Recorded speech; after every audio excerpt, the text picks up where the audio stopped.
Good morning. John Rambo says good morning as well. Today I've got a fun topic, something that I wanted to get off my chest because it's been bugging me for a while, so I thought I'd wake up early and do this video for you. Today we're going to be talking about shaft size, and because of shaft size, tip size, right? Because we have to have a certain size of tip depending on the shaft, okay? So a while back, Dr. Dave did a video about this very topic, and I'm going to be boring. And shout out to Dr. Dave. You always go so far and dig so deep in your videos, and I really, really appreciate those. I'm going to be borrowing a few of his conclusions, and I'll link that video in the description below if you're interested in watching it after this. But today, I'm going to show you an experiment I did down at Top Shots, our local pool hall in Edmonton here. I set up 3 shots. I put reinforcements down on the pool table. Now, I'm not a machine, but I try to replicate the weight and the pace and the English on all those shots, okay? I used 4 different shafts. I have my old Huebler standard deflection shaft. It's 13 millimeters, and it has an Ultra Skin Pro Super Soft. That was a tip that was developed for Earl Strickland back in the day, especially for him. I have an 11.8 millimeter classic shaft from JFlowers, and it has a Mori medium tip on it. I have the SMO 12.5 millimeter shaft, low deflection carbon fiber with a Town fusion, and I have a 12.9 millimeter crown shaft from JFlowers, low deflection, and it has a Mori medium. So all different tips, all different shaft sizes, and I hit 3 shots with each shaft, and I measure the results. And what we're going to do is we're going to compare the results. We're going to have a nice, honest conversation, and then we're going to have some conclusions at the end of this video. So let's try this.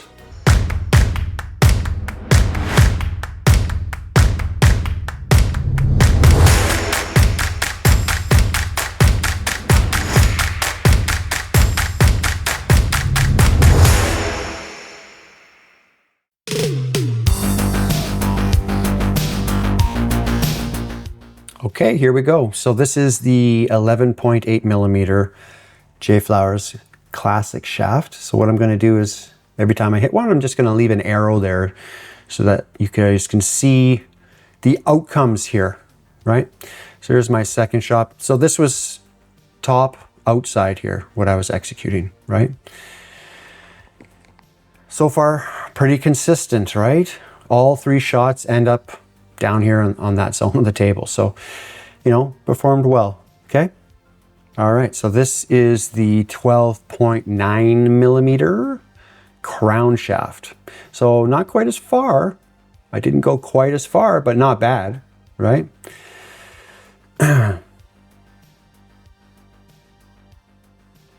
So compare that actually to the 11.8.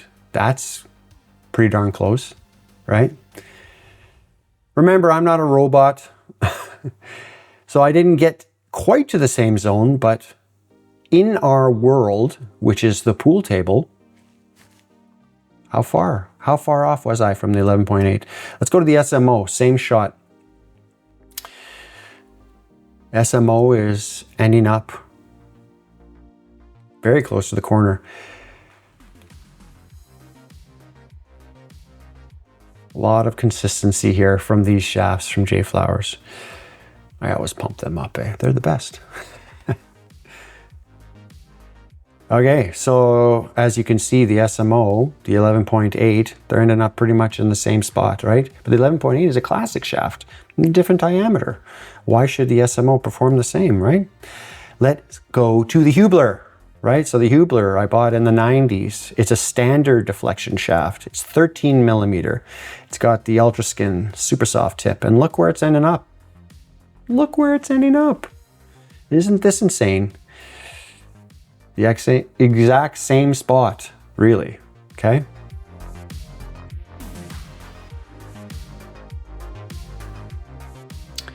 Very, very interesting.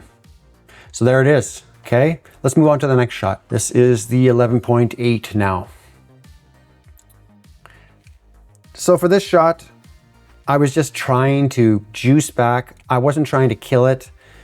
You know, basically end up maybe a foot or two, touch that end rail, and then a foot or two off of the end rail, right? So it's basically what I'm doing with the 11.8 here. Last shot. So I get a fair, decent amount of juice with it. But as I'll talk later in the conclusion, I was very uncomfortable, very, very uncomfortable with that cue. It's just not what I'm used to. Okay, so now we're on to the crown. So I'm just not quite getting as much juice. I think I kind of mishit that first one there. There we go, I hit one good there, right?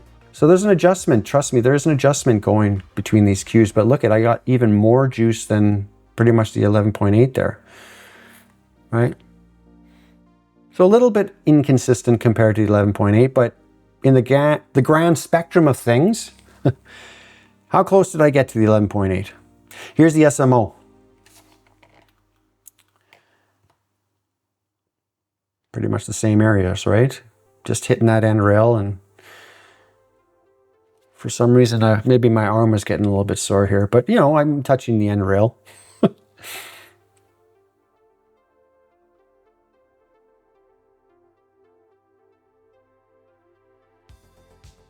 Kind of the same zone, right? How much different is it, right? Let's look at the Huebler. The Huebler with this shot, I definitely didn't feel like I had as much power, right? Executing it. It is a standard deflection wood shaft, but I'm still able to get to that end rail and touch, you know, and that's all I was really trying to do in this, right? Wasn't trying to totally kill it and juice the whole back, and I didn't really hit that one very well, but you get my point. I'm coming back to the same area, okay? So that is the second shot. Let's go ahead to the third shot. Back to the 11.8 now. So this is top outside again. This is the 11.8 millimeter carbon fiber from JFlowers. So I ended up back in the center of the table. So I was getting lots of action here, right? 1, 2, 3, 4 rails and coming back to the center of the table. One more shot to go here.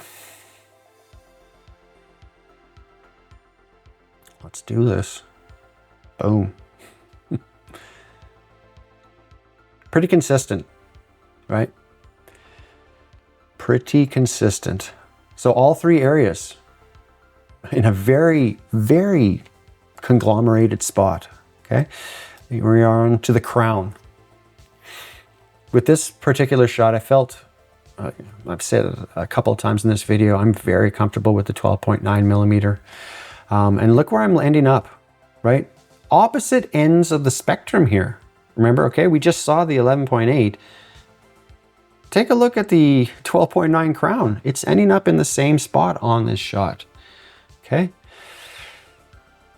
Yeah, very similar, very similar. And two different shaft sizes, two different tips, two different tip widths, radiuses, whatever you want to call it, right? Let's go to the SMO. This one here was unexpected. Look where I'm hitting. It's not even close to reacting the same.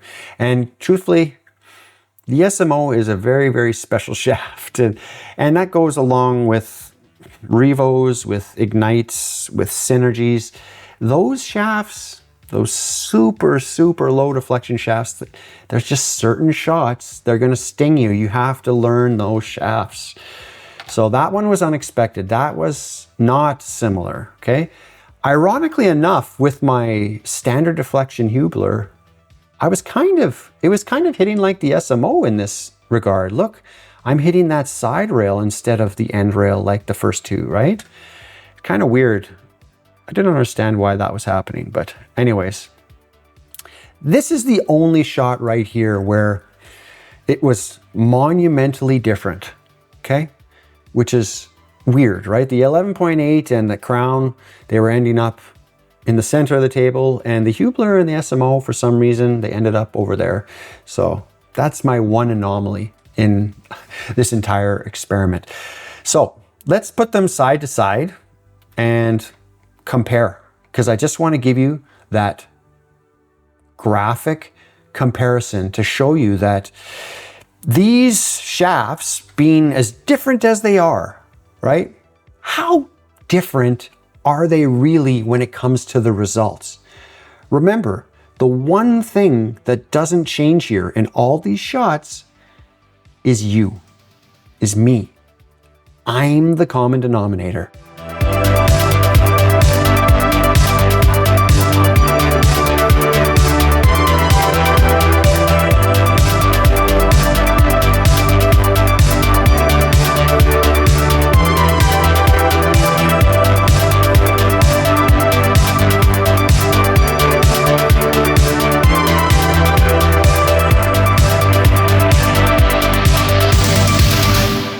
So what are our conclusions here, okay? So we've made the comparison and things really shaped out very similar, okay? I've got 4 final thoughts and then I have a request at the very end going out to JFlowers. Okay, first point I have to say here is, in the research of this video, I reached out to my friend Corey, who is a very highly skilled player, plays with a 12.9 millimeter Revo shaft. And I just wanted to pick his brain on why he likes that. And he actually gave me gold. I didn't expect. He basically said, yeah, but I want to try the 12.4 millimeter. I think it was the 12.4 millimeter because I think I can get more spin. Can he get more spin with a 12.4 millimeter? It's going to depend on personal preference. There's no accounting for taste, right? I prefer a 12.9 millimeter or a 13 millimeter. I played for decades with a 13 millimeter, right? Recently at a tournament, well, about 4 months ago now at a tournament, I was playing with the SMO and I'm like, I'm going to try my crown finally. And I tried it and it was like, man, this feels so good. It feels so familiar, right? Is it in my head? Probably, right? But it just feels comfortable. It reminds me of the Huebler, right? So there's no accounting for taste.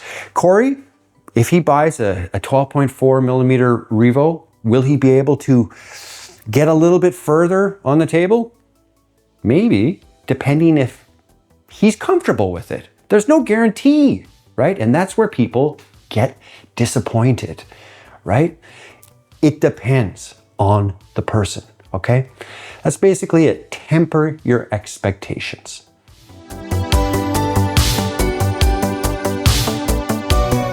My second point is an experience that I've encountered so many times. I've had this conversation so many times, okay? I go to a pool hall, I'll see a person playing with a 10 millimeter shaft, like a snooker shaft, right? And I'll say the same thing every time. Oh, you're playing with a snooker shaft, that's cool. I just engage with them that way and they're like, yeah, oh yeah, I get way more spin with my snooker shaft. Oh, cool. I'll sit down, I'll have a sip of my drink, but I'll watch them afterwards and I'll be able to pick apart their stroke. So many things they could work on their fundamentals.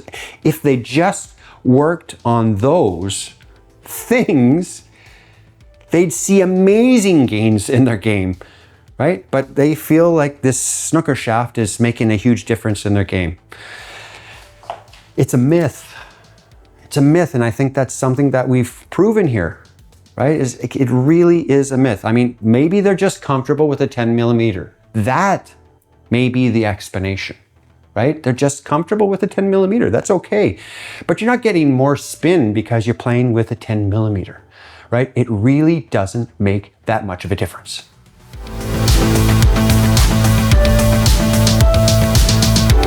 The third point I want to leave you with is a quote, and I wish I could remember who said it. I think it was Earl Strickland or C.J. Wiley, Jeremy Jones. It could have been Stephen Hendry, but it stuck with me. And what that quote is half the time when I watch players play and they'll attempt a shot and they'll try to manufacture a type of shape, I don't even think it's possible, right? I don't even know if it's possible. That's what he said, right? I think in those situations, half the time I would play safe. That was the quote. And that stuck with me. So what we did in this video, right? We had 3 shots, right? In the end, there wasn't much difference between all these shafts, all these tips. There really wasn't that much difference besides that one shot with the SMO and the Huebler. For some reason, I wasn't getting the same outcome. But for the most part, it's all here. We're confined to this table, okay? This is our world. It's a 2D world. Some people would argue, we jump every once in a while, so that becomes 3D. But for the most part, this is our world. So what are you trying to accomplish, right? For the most part, we ended up in the same places, okay? So it's honestly just comfort, right? The lowest common denominator is all these changes between these shafts. The lowest common denominator is you. It's you. You're the thing that can't be changed here. I can switch out shafts. I can switch out tips. But in the end, it's you. So if you're the common denominator, you have to work on you. Okay? That was my point here for saying that quote.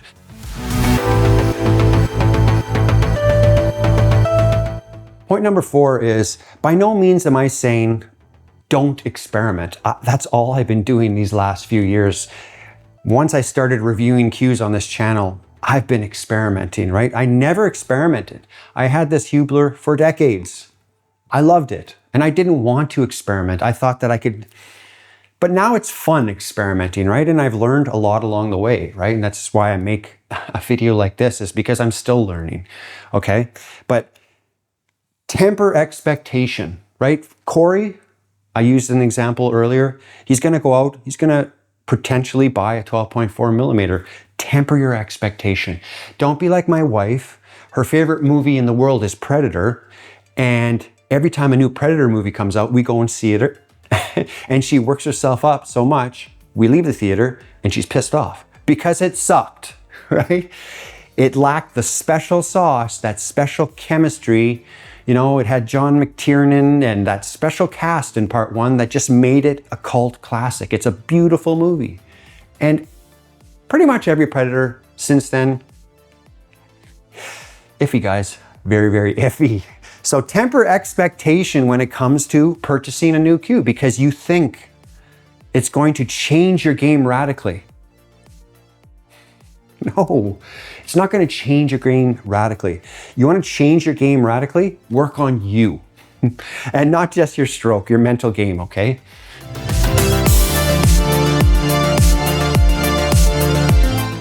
I think players get this notion that they can get more spin with a smaller tip because, it's a smaller tip and I can go further on the cue ball. That is the myth. That is the myth. I think Dr. Dave in his video calls it the miscue zone. Don't quote me on that, but it's something along those lines. And basically, if you go past that miscue zone on the cue ball, you're going to miscue, right? You can only go so far. You can't break the laws of physics. You can only bend them, okay? So if you go too far to the right, you're going to miscue. If you go too far down, you're going to launch the cue ball off the table. Okay, so there is a limit. Does that mean that playing with the 11.8 millimeter, you can get somehow further past this limit? A point on the cue ball that the 12.9 millimeter can't hit? No. All right, I may have to get lower. My shaft will come closer to the felt to hit that same exact spot, but I can still hit that exact spot. I just have to adjust as a player, okay? And that's why we got those same results. I mean, that's the myth. That really is the myth.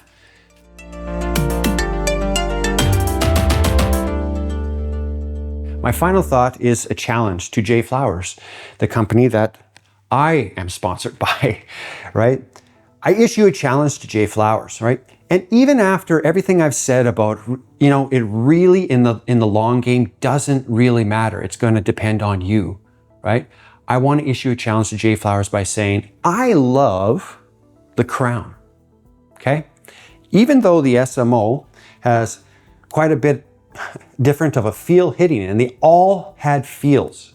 They all had a feel difference, right? And I'll admit, in between shots, I gave myself a little bit of a warm-up. I'm talking 2-3 shots with the shaft before I started recording, simply because, you know, I had to zone myself in because they all hit differently, right? And then once I zone myself in, meaning I have to set up a little bit differently because of the deflection, right? But once I was zoned in, I execute the shot the same, and you saw the outcome, okay? Right? I prefer the 12.9 millimeter crown, right? For whatever reason, like I said before, there's no accounting for taste. When the SMO came out, I don't know if a lot of you remember it, there was only a 12.5 millimeter. And I asked the rep here in the city, why is it only a 12.5 millimeter? And I was told, and I don't know if this is BS, I was told that Earl Strickland, Rodney Morris, and Dennis Arcolo, they all agree that that's the perfect shaft diameter. Oh, okay. That's what I said then. But lo and behold, not long after that, the 11.8 millimeter SMO came out. All right. So I guess that was BS? I mean, I don't know. I mean, where did the rationale change, right? So I issue this challenge. There is a market for 12.9 millimeters. The competition does it. I know Predator does it. JFlowers still doesn't do it. So I issue the challenge. JFlowers, why don't you satisfy the market and create an SMO shaft that's 12.9 millimeter. Is it doable? I don't know. I think it should be. I go on the website, I click, there's no 12.9 millimeter. Makes me sad. Anyways, I'm going to leave you with that. I hope you enjoyed this. I hope that you learned a little something. I'm going to throw Dr. Dave's video, the link in the description, if you want to look at his in-depth digging down to the, bare bones of this issue. Okay? In the meantime and in between time, I'll catch you on the flip side. Peace, everybody.